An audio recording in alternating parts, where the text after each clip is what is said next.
Sí, después pasa.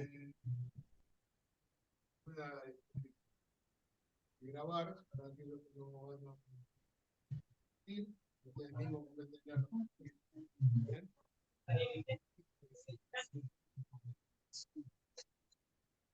Sí, Una cara, ¿Todos están viendo la pantalla ya? ¿Se puede arrancar? Sí, no se ve necesito. perfecto. Ah, ya está proyectada. Perfecto. Bueno, hoy la idea es hacer una actualización. Pará. en- Sí, el volumen. Sí, Pará, dame un segundito, vamos a ver el volumen. bueno. Ya. Hola, hola. Sí, dame un segundito. Bueno, perfecto. un segundo, busque. Sí, Estamos sí. viendo de aumentar el volumen. A ver, prueba, a ver. Hola, hola. Hola. ¿Se escucha? Ahora va Hola. mejor, dale. Sí. Sí, ahora sí. Bueno, ¿estamos para arrancar entonces? Bueno, la idea de esta reunión es hacer una actualización entonces en fotoprotección. De fotoprotección obviamente tenemos conocimiento de un montón de términos, sabemos un montón de principios activos que se utilizan, pero en los últimos años quienes se dedican a esta ciencia dentro de la dermatología han actualizado las necesidades de proteger la piel frente a otros tipos de radiaciones que no se tenían en cuenta hasta el momento, ¿sí? Entonces, la idea en esta charla es hacer un repaso de lo que es radiación electromagnética, de las interacciones que esta radiación electromagnética tiene con nuestra piel y buscar de qué manera podemos protegernos frente a los efectos nocivos que esas radiaciones terminan generando sobre las estructuras de la piel. Bueno, con respecto a la radiación electromagnética, repasito de física general esto, recordemos que la radiación electromagnética surge de la interacción de dos campos, un campo eléctrico y un campo magnético perpendiculares entre sí, y la radiación resultante es perpendicular al campo que conforman eh, estos dos tipos de energías, ¿sí? Bueno. Vamos a observar que el Sol tiene un espectro electromagnético continuo, en donde vamos a encontrar diferentes tipos de radiaciones, a las que vamos a ir caracterizando a través de una de las variables que conocemos, que es la longitud de onda. Vamos a encontrar radiaciones cuyas longitudes de onda van desde los kilómetros hasta las millonésimas de milímetro. Y lo que vamos a observar es que a medida que disminuye la longitud de onda, se va concentrando el contenido energético de ese tipo de radiación. Bueno, recordemos un poquito, esto es un repaso también, la longitud de onda es la distancia que existe entre dos puntos exactamente iguales de dos ciclos continuos, y obviamente es una constante. Sin importar cuál sea el punto que elegimos de dos ciclos continuos, vamos a ver que siempre esa distancia se mantiene constante. Por eso nos permite caracterizar los distintos tipos de radiación. Bueno, dentro del espectro electromagnético solar, antiguamente la fotoprotección había hecho mucho hincapié en el ultravioleta de tipo B. Una vez que descubrió que el ultravioleta de tipo B solo inducía eritema en la piel, empezaron a enfocarse en los efectos nocivos del ultravioleta de tipo A. Y hoy la ciencia dedicada a la fotoprotección ha descubierto que también hay radiaciones como la visible y la infrarroja que interactúan con las estructuras de la piel, provocando daños, y hay un tipo de radiación dentro del espectro visible que reviste particular interés, que es la luz azul o la luz visible de alta energía, porque es justamente el tipo de radiación que emiten los dispositivos electrónicos que están dominando nuestra vida. Entonces, vamos a ver entonces en el inicio que la radiación ultravioleta era entonces el único objetivo que se había propuesto la ciencia de bloquear sus efectos, ¿sí? Dentro de lo que es radiación ultravioleta vamos a descubrir tres tipos de radiación ultravioleta. Hay una radiación ultravioleta de tipo C, que va de los 100 a los 290 nanómetros.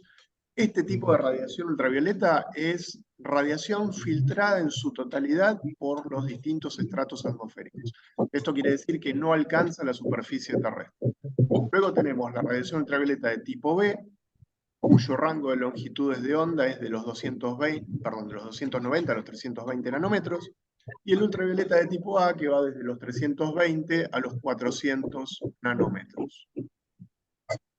Bueno, la composición de la radiación que alcanza la superficie terrestre, que vimos recién, es porcentualmente un 45% de infrarrojo, un 50% de Vamos luz sacando un visible chico, y un un tal Esteban 5% de Santoro, ultravioleta. que dice que tiene recetas de su madre, que es Imagínense que policía, inicialmente María estábamos Páez, enfocados en María el Páez. Disculpa, Gustavo. 5% de la radiación Gustavo, incidente. Que estaba allá en otra Perdón, farmacia, discúlpame. fue allá a buscarte y que le dijeron que vos estabas La acá, que señorita, te la rebelde. señorita María Romero, si puede poner en silencio su micrófono, por favor.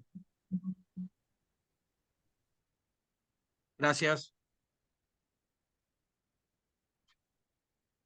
Bueno, entonces les decía, la composición de la radiación que alcanza la superficie terrestre es de un 45% de infrarrojo, un 50% de visible y un 5% de ultravioleta. Dentro del ultravioleta vamos a encontrar además que la radiación ultravioleta de tipo B es solo el 2% de ese 5% de radiación que alcanza la superficie terrestre, y el 98% restante es ultravioleta de tipo A. Bueno, imagínense entonces que la fotoprotección arrancó teniendo en cuenta solo el 2% de radiación ultravioleta de tipo B, que compone ese 5% del total de radiación que alcanza la superficie terrestre. O sea, se estaban enfocando erróneamente en un tipo de radiación porque lo primero que se descubrió es que lo que uno generaba al exponerse a radiación solar era un eritema, es decir, el enrojecimiento de la piel. Y supusieron que protegiéndonos del eritema nos estábamos protegiendo de los efectos nocivos que la exposición al sol podía llegar a causar sobre las estructuras de la piel. Bueno, hay obviamente efectos benéficos que provienen de la exposición solar. Por ejemplo, la vida sobre la superficie terrestre se da justamente gracias a la radiación infrarroja, que mantiene una temperatura adecuada para que podamos sobrevivir. Después está la síntesis de vitamina D. Dependemos de la exposición solar para sintetizar vitamina D.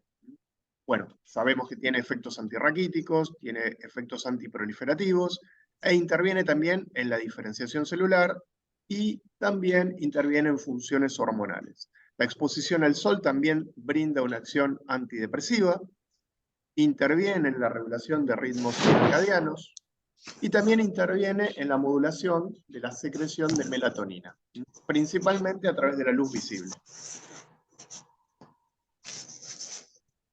Bueno, lo que les dije hace un ratito, vamos a ir recorriendo el espectro de radiaciones frente a las cuales debemos protegernos, y lo que vamos a ver es que a medida que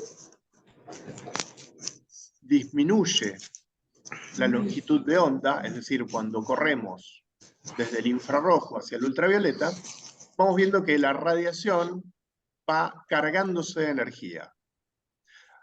Visto de otra manera, a medida que crece la longitud de onda, disminuye el contenido energético. Y acá hay un efecto que podríamos recordar con el tema de esos términos a los que le aplicábamos a los radicales libres, por ejemplo, o especies reactivas. Sabemos que cuanto mayor contenido energético tiene una especie, más reactiva es. Bueno, lo mismo pasa con las radiaciones. Cuanto mayor es el contenido energético, más reactiva es con estructuras de la piel, y los efectos perjudiciales que ese tipo de radiación provoca, los provoca en los estratos más superficiales de la piel. Mientras que cuando el contenido energético disminuye, esto no quiere decir que no desencadene efectos nocivos, sino que disminuye la reactividad, tiene mayor capacidad de penetración y por lo tanto los efectos perjudiciales se ven a nivel más profundo. Bueno, dentro de los efectos perjudiciales vamos a encontrar el eritema, la pigmentación, Alteraciones inmunológicas, las células de Langerhans, que son las células inmunológicas de la piel, son extremadamente sensibles a la exposición a radiación. Y en el largo plazo vienen los efectos más nocivos de la fotoexposición, que son justamente efectos acumulativos. Se conocen como fotoenvejecimiento, que son todas las alteraciones que se desencadenan tanto a nivel epidérmico como a nivel dérmico por el efecto acumulativo de la radiación. La fotoinmunosupresión, lo que les comentaba recién, la población de células de Langerhans disminuye notablemente, de manera tal que la piel está inmunosuprimida por exposición a radiación, y la fotocarcinogénesis es un efecto inevitable, dado que estas mismas células que disminuyen en población son las encargadas de realizar vigilancia inmunológica y de poner en marcha mecanismos de reparación de ADN. Dentro de los procesos inflamatorios vamos a ver que la inflamación puede ser aguda cuando se producen quemaduras solares, o puede haber un efecto inflamatorio crónico. Este efecto inflamatorio crónico se desencadena a través de liberación de óxido nítrico, liberación de neuropéptidos que tienen acción proinflamatoria, y además se estimula la proliferación y queratinización. Bueno, ¿cuáles son los principales efectos de la radiación ultravioleta sobre estructuras de la piel? Bueno, ahora vamos viendo cada tipo de radiación, ¿sí? Con respecto al UVB, habíamos descubierto inicialmente en la prehistoria de la fotoprotección que el eritema era el efecto que más rápido se notaba de la exposición a radiación, ¿sí? Y es responsabilidad no exclusiva, pero sí muy importante, del ultravioleta de tipo B. Luego sabemos que el bronceado es una consecuencia también del efecto de los UVB sobre los melanocitos. Bueno, hay un efecto benéfico que es la síntesis de vitamina D, y también lo que vamos a observar es que con el efecto acumulativo de exposición a radiación ultravioleta de tipo B, vamos a observar que hay un afinamiento epidérmico que cursa en forma concomitante con un engrosamiento de la capa más externa de la epidermis, que es el estrato córneo. Esto también como mecanismo de defensa, dado que la queratina también tiene cierta acción bloqueadora de radiación. Con respecto a los UVA, vamos a ver que es responsable de la pigmentación inmediata, pero también de los efectos más nocivos de la exposición a radiación, que son las alteraciones del ADN, en donde vamos a ver fotocarcinogénesis como el estadio más grave y más postergado de la fotoexposición, la fotoinmunosupresión como un estadio previo, y el fotoenvejecimiento como el cúmulo de manifestaciones que se observan con alteraciones tanto a nivel epidérmico como a nivel dérmico. Por otra parte, vamos a ver que la luz visible de alta energía, o luz azul, tiene, como decíamos recién, mayor penetración que los ultravioletas, por lo tanto, el daño se provoca a niveles más profundos. Se generan radicales libres, se produce estrés oxidativo, y ese estrés oxidativo contribuye al fotoenvejecimiento cutáneo. Con respecto a la luz visible, es responsable de la hiperpigmentación, también contribuye a la generación de eritema, y al tener mayor capacidad de penetración, también sus efectos se dan a nivel profundo, por lo tanto también contribuye a las manifestaciones dérmicas del fotoenvejecimiento cutáneo. Y por último, los efectos de la radiación infrarroja. La radiación infrarroja es la radiación que eleva la temperatura, por lo tanto produce estrés térmico. Se generan también a partir de este estrés térmico radicales libres, por lo tanto se desencadenan efectos oxidativos con alteraciones en el ADN. Estas alteraciones en el ADN también terminan contribuyendo o actuando de forma conjunta con un UVA para dar los peores efectos de la fotoexposición, que son la fotocarcinogénesis, la fotoinmunosupresión y el fotoenvejecimiento cutáneo. Bueno, volvemos a la prehistoria. ¿Cómo nació esto de protegernos frente a la radiación ultravioleta de tipo B? Bueno, lo que les decía anteriormente es que se había descubierto que el ultravioleta de tipo B era el responsable del eritema, es decir, del enrojecimiento de la piel, entonces se empieza a buscar en la industria farmacéutica productos que contengan principios activos que sean capaces de bloquear, de neutralizar ese efecto eritematógeno. Entonces surge un término que es el de dosis de eritema mínimo. La dosis de eritema mínimo rápidamente la podemos definir como el tiempo de exposición a radiación que genera un mínimo enrojecimiento en la piel perceptible por el ojo humano. A partir de este término vamos a definir esta sigla que tanto conocemos, que es el FPS. El FPS no es otra cosa que una relación de dos dosis de eritema mínimo. Para determinar el FPS lo que se hace es medir la dosis de eritema mínimo utilizando la sustancia cuya actividad fotoprotectora se está evaluando en comparación con la dosis de eritema mínimo del paciente cuando no utiliza esa sustancia. Entonces vamos a obtener dos dosis de eritema mínimo. Una sin el fotoprotector y una con el fotoprotector. Entonces, el FPS se define como la relación de la dosis de eritema mínimo con fotoprotector sobre la de dosis de eritema mínimo sin fotoprotector. Obviamente, cuando la sustancia evaluada tiene acción fotoprotectora, esta relación da mayor a 1 y eso nos está indicando cuánto más tiempo nos podemos exponer al sol sin que nuestra piel se enrojezca, justamente por la acción neutralizante de este tipo de radiación que tiene el preparado farmacéutico que estamos utilizando para fotoprotegernos. Bueno, importancia del valor del FPS.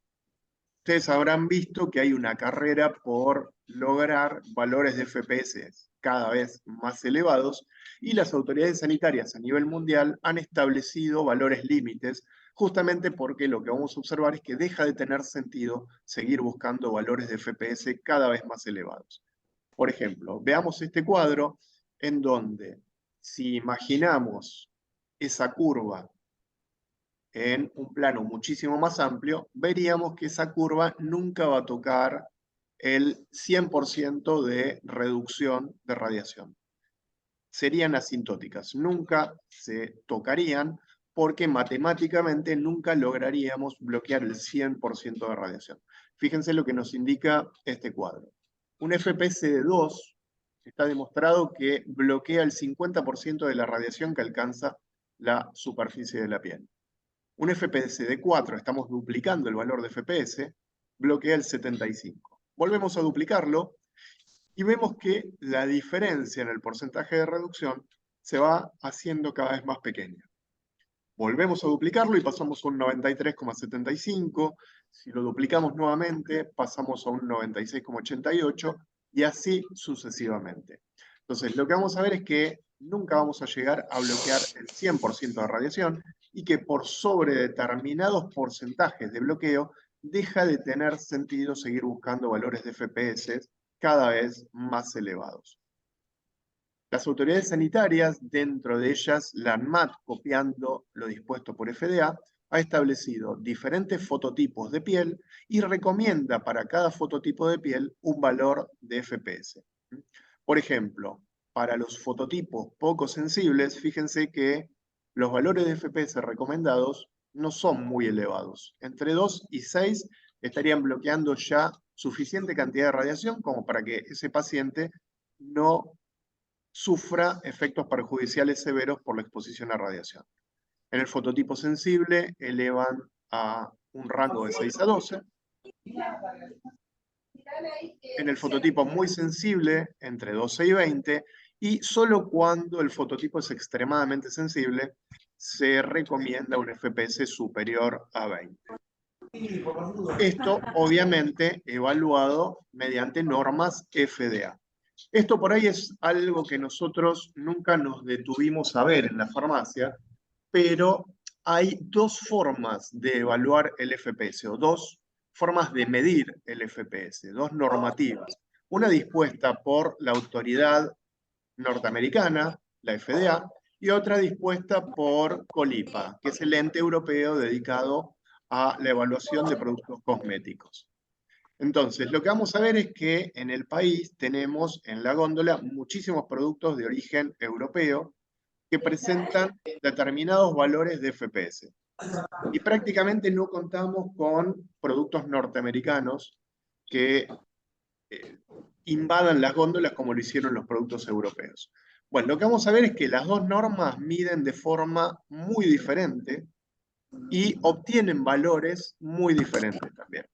Entonces acá yo, para simplificar un poquito las cosas, porque no hay una tabla comparativa de valores Colipa y FDA como para hacer una traslación de valores, lo que les quiero mostrar es, por ejemplo, que si vemos dos motos que van a una misma velocidad, porque van una al lado de la otra corriendo una carrera, y le preguntamos a los conductores a qué velocidad van, bueno, si la moto tiene el velocímetro en kilómetros por hora, nos podría decir que está yendo a 100. Ya, hasta luego. Mientras que si Hoy el... había una capacitación de protectores Perdón, Gustavo. solares.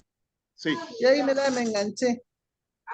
Perdón, A la ¿podría bajar silenciar el micrófono? ¿Podría sin...? Gracias.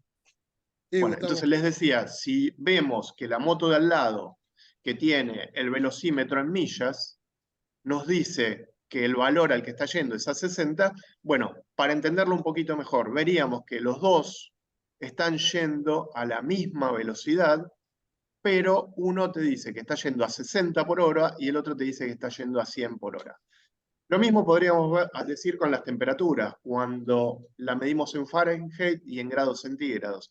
Entonces, lo que vamos a observar cuando vemos productos que tienen FPS medidos por Colipa y FPS medidos por FDA, es que no hay una regla directa que los relacione, pero sí sabemos que FDA, al ser muchísimo más exigente, va a brindar valores mucho más bajos y Colipa a ese mismo producto le va a brindar valores mucho más elevados. Yo, por ejemplo, les puedo decir que Atopix fue evaluado a través de las dos normativas y el Atopix 50, cuando expresa el valor 50, lo está haciendo a través de normas FDA. Para la metodología Colipa, nuestro producto dio un FPS de 96. Entonces, imaginen que estamos hablando de un nivel de protección altísimo, pero nuestro laboratorio eligió publicar sus valores FDA y no Colipa. Bueno, los altos FPS terminan generando una falsa sensación de seguridad porque recordemos que FPS es justamente un factor de protección que está midiendo radiación eritematógena, es decir, ultravioleta de tipo B, simplemente. Entonces, si buscamos valores de FPS cada vez más elevados, podemos estar protegiéndonos de manera muy elevada frente al ultravioleta de tipo B, pero es muy poco probable que esas mismas sustancias que bloquean en el UVB bloqueen en el UVA.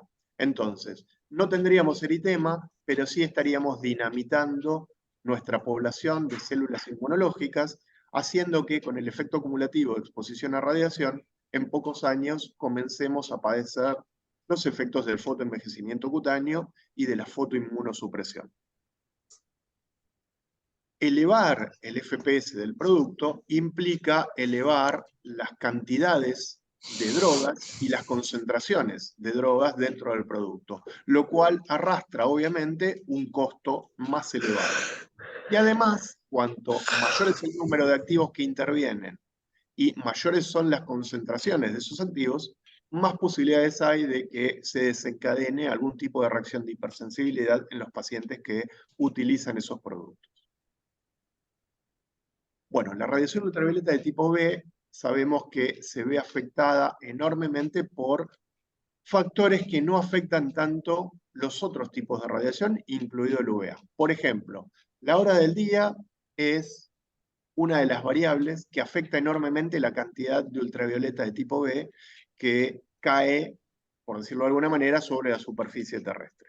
Por eso es que los médicos durante mucho tiempo nos han seguido recomendando exponernos al sol en determinados horarios. Hay una reglita memotécnica para eso, que es que cuanto más corta es la sombra que proyectamos cuando nos exponemos al sol, más elevado es el riesgo que estamos corriendo de padecer justamente daños sobre las estructuras de la piel por exposición al sol. Mientras que cuanto más larga es la sombra que proyectamos, menor es el riesgo de padecer los efectos nocivos de la fotoexposición. Otra variable que afecta enormemente la cantidad de ultravioleta es la época del año. Sabemos que es muchísimo mayor en verano y en primavera que en otoño y en invierno. Y también la localización geográfica. Cuanto más cerca del ecuador estamos, mayor es la cantidad de radiación ultravioleta de tipo B que llega a la superficie terrestre. Y también cuanto más elevados estamos sobre el nivel del mar, se incrementa también la cantidad de radiación ultravioleta que alcanza la superficie. Bueno, con respecto al FPS, vamos a ver que hay prácticamente unanimidad a nivel internacional. Se han adoptado normas que miden de la misma manera el bloqueo de radiación ultravioleta de tipo B. Ahora, cuando las autoridades sanitarias empiezan a evaluar de qué manera un producto cumple con protección UVA, bueno, ahí vamos a ver que diferentes países en el mundo han ido adoptando diferentes métodos para evaluar de qué manera una sustancia bloquea el UVA. Entonces vamos a encontrar que hay muchos métodos, hay métodos in vivo y hay también métodos in vitro. Bueno, nuestro laboratorio, por una cuestión de ver de qué manera se comportó la autoridad sanitaria australiana, ha adoptado justamente la normativa australiana, por varias razones. Una es por el tipo de población que tiene Australia. Es una población con un fototipo extremadamente sensible, y además es un país que se encuentra en prácticamente igualdad de condiciones geográficas que nuestro país. Entonces, para ellos, por el fototipo de la población, se convirtió en un tema de Estado, prácticamente, tener como objetivo disminuir la incidencia de cáncer de piel, por ejemplo. Entonces, han evaluado de manera muy exhaustiva de qué manera se puede bloquear el ultravioleta de tipo A como principal responsable de estos tipos de cáncer, y a lo que han llegado es a lo siguiente. Un producto o una sustancia es efectiva para brindar fotoprotección frente al ultravioleta de tipo A si la transmitancia es inferior al 10% en el rango de 320 a 360 nanómetros. O lo que es lo mismo, vamos a decir que una sustancia es efectiva frente al UVA si la absorbancia, es decir, si la cantidad de radiación que puede bloquear esa sustancia es superior al 90% en ese mismo rango de radiaciones. El 320 y el 360.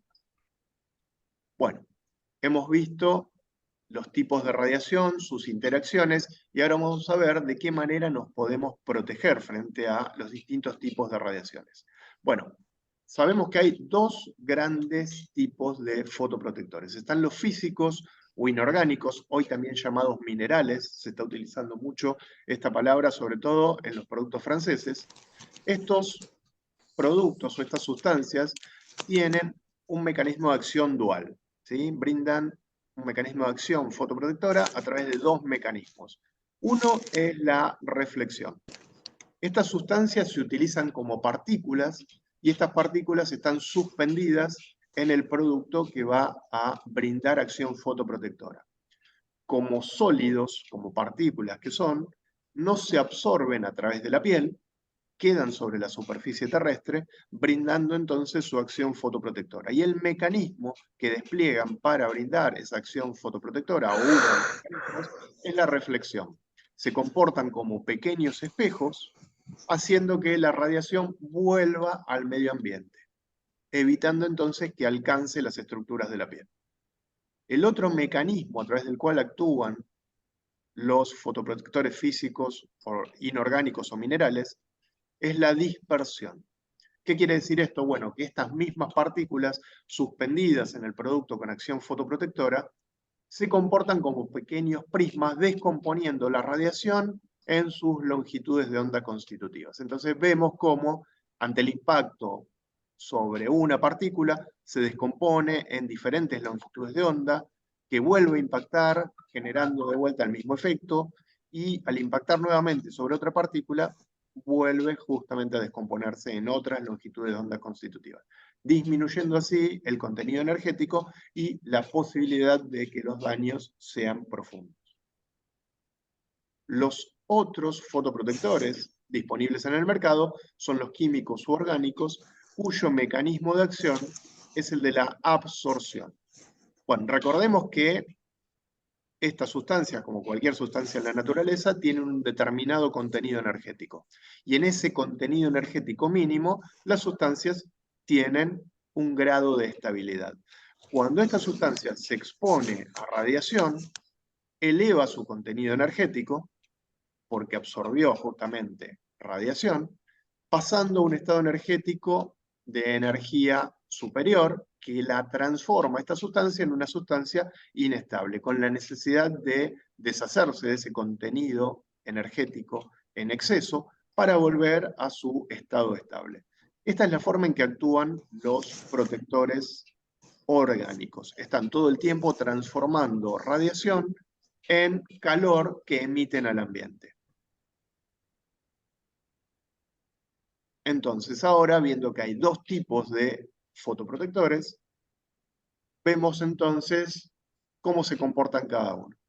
Uno, entonces, que son los químicos orgánicos, absorben radiación, siempre, obviamente, van a dejar pasar un determinado porcentaje de radiación, y los inorgánicos o minerales son los que, a través de los mecanismos de reflexión y dispersión, hacen que la energía o la radiación vuelva al ambiente, pero también siempre dejando pasar un determinado contenido de radiación, o un determinado porcentaje de radiación. Bueno, ¿qué condiciones debe cumplir un fotoprotector para transformarse en el protector ideal? Bueno, lo primero que tiene que cumplir con los conocimientos que tenemos hoy es que se debe tratar de un protector solar de amplio espectro, o un fotoprotector. Ya la palabra solar la tenemos que empezar a desterrar de este tipo de productos, porque hoy, sabiendo que nos tenemos que proteger frente a radiaciones que no provienen del sol, deberíamos hablar solamente de fotoprotectores y no de protección solar. El amplio espectro al que me refiero es brindar protección frente al UVB, frente al UVA, frente al visible, especialmente frente a la luz visible de alta energía o luz azul, porque estamos expuestos todo el tiempo a la radiación que emiten los dispositivos electrónicos que están permitiendo que llevemos adelante nuestra vida laboral y también nuestra vida de entretenimiento todos los días. Y obviamente también deben bloquear, por lo que vimos hace un rato, el IR. Deben ser productos resistentes al agua. Esto quiere decir que deben cumplir con un requisito, que es pasar una prueba que consiste en 2 ciclos de 20 minutos de exposición a un régimen turbulento de agua, con 2 ciclos de secado en corriente de aire, y una vez transcurridos estos ciclos, conservar al menos un 70% del remanente del FPS inicial. El producto debe ser hipoalergénico, debe ser no comedogénico, esto es que no sea oclusivo. Los productos que producen oclusión, que están constituidos por vehículos con contenido lipídico, terminan induciendo la comedogénesis. Los productos que nosotros comercializamos tienen emulsiones basadas en productos con siliconas. Entonces no producen ningún tipo de oclusión y por lo tanto no son comedogénicos. Y esto contribuye también a la hipoalergenicidad. No se les agrega fragancia.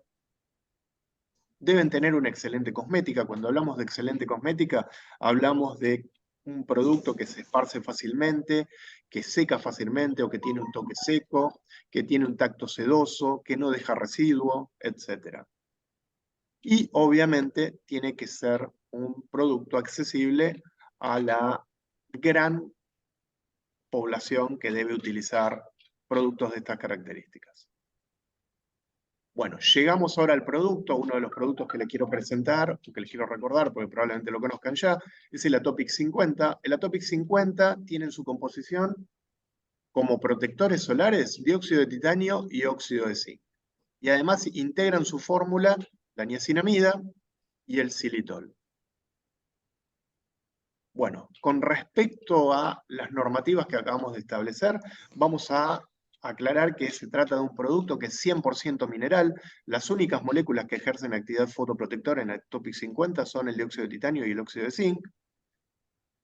No tiene ningún tipo de filtro químico agregado y por lo tanto hablamos de protección segura para todo fototipo de piel, porque justamente no existen interacciones con drogas que pudieran desencadenar reacciones de hipersensibilidad, como son las moléculas orgánicas. Bueno, estas dos sustancias que ven ahí, el dióxido de titanio y el óxido de zinc, que son los principios activos fotoprotectores de la línea Atopics, han sido declarados por la FDA en 2021 como los únicos filtros GRACE. GRACE es una sigla que quiere decir generalmente reconocidos como seguros y eficaces. Bueno, recordemos un poquito las diferencias entre los protectores inorgánicos y los protectores orgánicos. Bueno, los protectores inorgánicos ejercen su actividad fotoprotectora a través de los mecanismos de reflexión y dispersión, mientras que los orgánicos actúan absorbiendo. Acá hay cosas que no las aclaramos antes, como por ejemplo, sepamos que las moléculas inorgánicas por exposición a radiación jamás se degradan, cosa que no ocurre con los protectores orgánicos. Toda molécula orgánica termina degradándose en mayor o menor medida cuando se las expone a radiación. Las uniones entre los átomos son justamente lábiles y después de determinados ciclos de conversiones de radiación en calor, hay uniones covalentes que se terminan quebrando y las sustancias terminan perdiendo actividad fotoprotectora. De manera tal que empieza a disminuir el valor del FPS que creemos tener colocado sobre nuestra piel. Además, las sustancias inorgánicas, como les dije hace un ratito, se utilizan como sólidos dispersos en un vehículo crema, en un vehículo emulsión, etc. ¿Sí? Entonces, al tratarse de sólidos, no se absorben a través de la piel. Las moléculas orgánicas se terminan absorbiendo a través de la piel y eso también termina generando una disminución del FPS que creíamos tener sobre la piel. Y otro punto importante es que los productos que tienen moléculas orgánicas en su composición deben ser aplicados 20 minutos antes de comenzar la fotoexposición porque en sus vehículos en general se incluyen sustancias que deben polimerizar en contacto con el oxígeno para crear una malla fotoprotectora sobre la piel que minimiza la absorción percutánea de sus activos. Los protectores inorgánicos son efectivos desde el momento en que los colocamos sobre la piel. Otro punto que quiero aclararles también es que estas moléculas inorgánicas que utilizamos en nuestras líneas de protectores solares no utilizan nanotecnología, ¿sí? La nanotecnología ha brindado beneficios cosméticos, pero con el paso del tiempo se ha descubierto que las nanopartículas pueden translocarse a través de las células de la piel. Y se han encontrado nanopartículas en circulación sanguínea de los pacientes que han utilizado protectores solares con nanopartículas. De manera tal que nosotros elegimos partículas no nano, lo suficientemente pequeñas para brindar una buena cosmética, pero no nano para justamente preservar la salud de los pacientes. Bueno, hablamos de un protector solar que tiene 100% filtros físicos. Estamos hablando entonces de un protector mineral con filtros inorgánicos que son el dióxido de titanio y el óxido de zinc. Son moléculas inorgánicas que no se absorben por piel, están formuladas entonces para pieles sensibles. El producto está testeado y aprobado para ser utilizado en niños a partir de los 6 meses de vida. Otro punto a tener en cuenta es que si los bebés van a ser llevados de vacaciones a zonas donde va a haber exposición solar, siempre es preferible por más que no tenga aún 6 meses de vida, que la exposición solar sea con protector solar a que sea sin protector solar. Está dermatológicamente testeado, libre de parabenos y fragancias, y, como les decía antes, es un producto aprobado como producto hipoalergénico. Bueno, el producto tiene niacinamida, les dije que además de los protectores solares que incluye en su fórmula, tiene niacinamida al 4%. La niacinamida protege el sistema inmunológico de manera tal que preserva la población de células de Langerhans, brindando una defensa antioxidante, estimula la reparación del ADN, además estimula la síntesis de ceramidas, como para tenerlo en cuenta también en aquellas pieles en las que hay una pérdida de la función barrera, justamente para estimular la reparación o el refuerzo de la barrera cutánea. Decimos entonces que es un producto libre de filtros orgánicos y destacamos esto que ha declarado la FDA en 2021 de filtros Grace, ¿sí? Cuidamos no solo la piel del paciente, sino también el planeta, porque se trata de una fórmula eco-friendly, dado que el impacto ambiental de estas moléculas es muy inferior al que desencadenan las moléculas orgánicas. Y recordemos entonces que Grace es generalmente reconocido como seguros y eficaces. Y finalmente nos referimos a la cosmética y vamos a ver que el producto tiene una textura ligera y fluida, tiene toque seco, tiene un efecto matificante, es resistente a la fricción, es muy resistente al agua. Y las presentaciones son crema por 100 gramos y crema por 15 gramos. Les pido disculpas acá, los precios quedaron en el tiempo. Bueno, como verán, no sé si lo habían visto ya, pero se los aclaro, la presentación de 15 gramos, especialmente para ustedes que están en una zona donde se practican deportes de invierno, tiene el pico biselado para que se pueda utilizar como protector labial también. Perdón, Gustavo. Villafranca, Villa Aeropuerto, Posada. Administración, hola. ¿Podrían cerrar el volumen? Hola. ¿Podrían bloquear el volumen, por favor? Gracias. Pero Darío no responde, no. Darío. Está durmiendo, Darío. Pero ronca, se ve que ronca, Darío. Seguí, Gus, disculpa. Bueno, no, por favor. Bueno, y ahora les quería hablar del último lanzamiento dentro de nuestra línea de protectores solares, que es Photosol Plano 50+. Bueno, en Photosol Plano 50+, vamos a encontrar algunas características comunes a la Topic 50. Dentro de las moléculas con actividad fotoprotectora vamos a ver el dióxido de titanio y el óxido de zinc, pero también vamos a encontrar en la fórmula óxidos de hierro. El óxido de hierro amarillo, el óxido de hierro rojo y el óxido de hierro negro, además de la niacinamida y el xilitol. Bueno, vamos a empezar a ver un poquito también las características de este producto. Tiene una acción fotoprotectora desencadenada por exclusivamente filtros físicos, es 100% mineral, no incorpora en su fórmula filtros químicos. El FPS es de lo más elevado que permite la autoridad sanitaria en este momento, que es justamente el 50 asociado al más, porque no podemos declarar el verdadero valor de FPS. Es muy alta protección y es una protección pensada justamente para todo fototipo de piel, incluidos los extremadamente sensibles.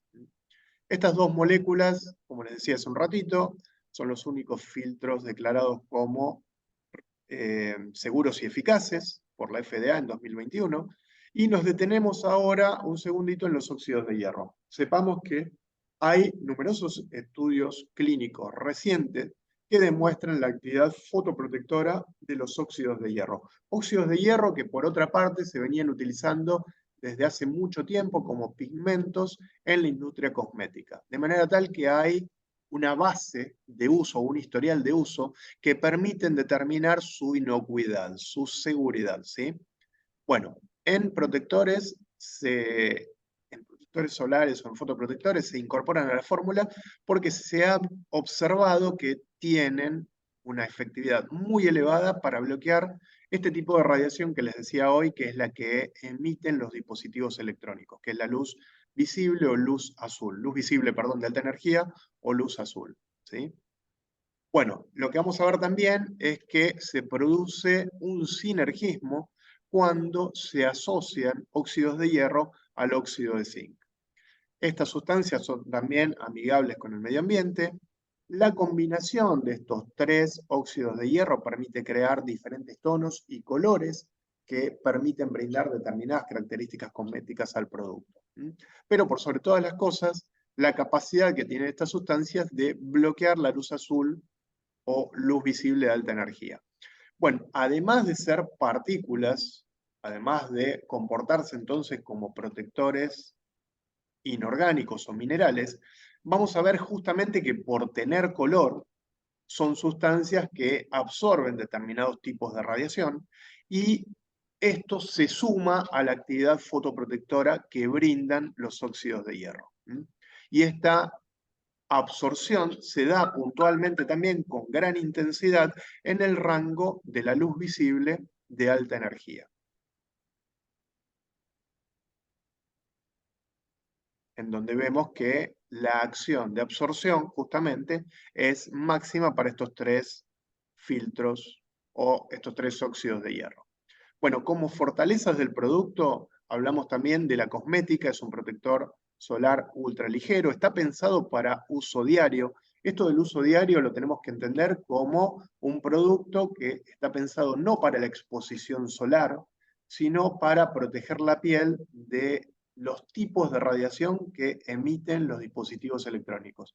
Como estamos en contacto diario con los dispositivos electrónicos, hoy las recomendaciones de los dermatólogos son comenzar a utilizar protectores que brinden protección frente a la emisión de radiación por parte de estos dispositivos en forma diaria y reaplicarlos con la misma frecuencia con que se reaplica un protector solar cuando uno lo está usando en una zona de veraneo o de vacaciones. Bueno, 100% filtros minerales, el producto obviamente está aprobado como hipoalergénico, está pensado para pieles sensibles o extremadamente sensibles. Dentro de estas pieles sensibles están los niños y los bebés. El uso puede ser facial y corporal. Dada la composición del producto, vamos a ver que hay un amplio espectro de protección, brinda protección desde el UVB hasta el IR. Muy alta protección UVB-UVA, tenemos un FPS de 50 más, cumple con la norma australiana que permite determinar que hay un 90% de bloqueo o más del UVA.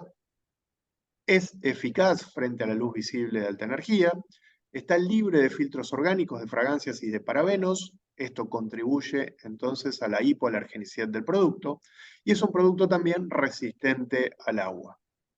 Y destaco esto, tecnología no nano, ¿sí? Justamente la idea es quizás sacrificar algo de cosmética, aunque es muy buena la cosmética del producto, pero preservar la salud del paciente. Bueno, acá destacamos la actividad del óxido de zinc como sustancia que brinda actividad cicatrizante. ¿Por qué destacamos esta actividad cicatrizante por parte del óxido de zinc? Cuando tengan en cuenta que muchísimos pacientes tienen que recurrir a un protector solar cuando se les descubre algún tipo de carcinoma, un carcinoma espinocelular, un carcinoma vasocelular, cuando se le practica una cirugía dermatológica, cuando se le realiza un tratamiento fotosensibilizante que puede tener que ver con un objetivo estético o un objetivo terapéutico, y en todas esas situaciones vamos a observar que la piel queda fotosensibilizada. Bueno, la actividad del óxido de zinc puede ser muy beneficiosa para esos pacientes que sufrieron una cirugía dermatológica, por ejemplo, porque brinda acción cicatrizante, y si lo que se realizó el paciente son tratamientos fotosensibilizantes orientados a la parte estética, bueno, el producto ayudaría a reepitelizar, a reconstruir la función barrera, no solo a través de la niacinamida, sino también a través de la presencia del óxido de zinc.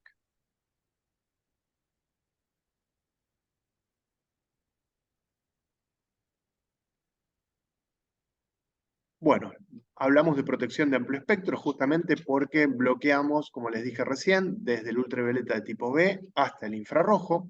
La exclusiva fórmula que posee Photosol Plano 50+, brinda entonces un efecto de bloqueo, un efecto de atenuación o un efecto de protección sobre la piel de los pacientes frente a el UVB, el UVA, la luz visible de alta energía o luz azul, el visible y el infrarrojo.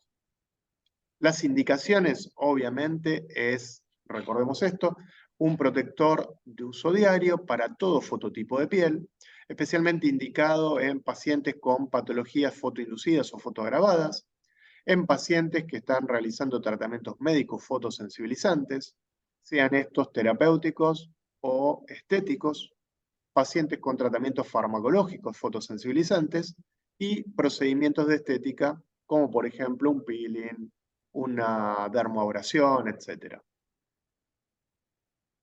Bueno, y finalmente, la presentación es en crema por 30 gramos. No sé si vos, Ángel, pudiste llevar algunas muestras o algunos originales, no sé si te hicieron No, llegar algo, para que puedan testear la cosmética del producto. sí, tengo una pequeña cantidad de muestras, no va a alcanzar para todos, pero bueno, por lo menos después me comprometo en hacer llegar a través de los titulares de cada farmacia, voy a pedir que registren, ¿viste? Tengo algunas muestras e inclusive fue imposible pasar el otro día cuando